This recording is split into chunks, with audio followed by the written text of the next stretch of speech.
Question number 8, Mark Mitchell. Thank you, Mr Speaker. My question is to the Minister of Trade. What recent steps has the government taken to promote and support New Zealand exporters? Honourable Tim Grosser.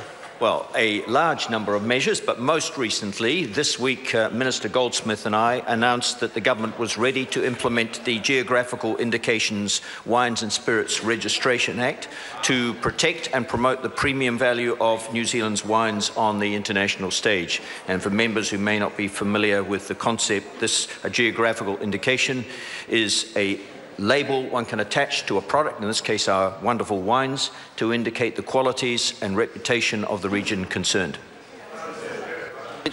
Supplementary question, Mark Mitchell. Thank you, Mr Speaker. Why is it important that the government implement this Act? Honourable Tim Grosser. The industry's position on this has evolved, but I think it now is a reflection of the enormous maturity of our wine industry, that they're now ready to stand up and protect their intellectual property.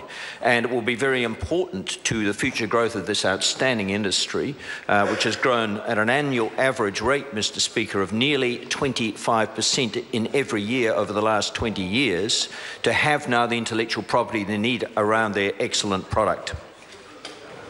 Supplementary question, Mark Mitchell. Thank you, Mr Speaker. What else has the government done to improve access into markets for the New Zealand wine industry? Mr Speaker. Honourable Tim Grosser.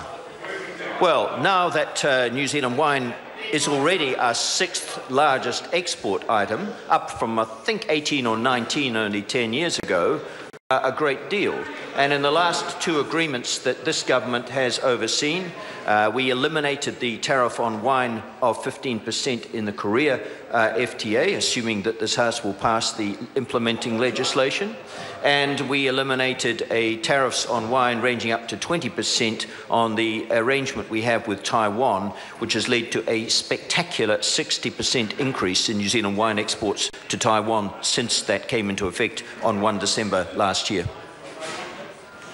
Question number 9, the Honourable David Parker. Thank you, Mr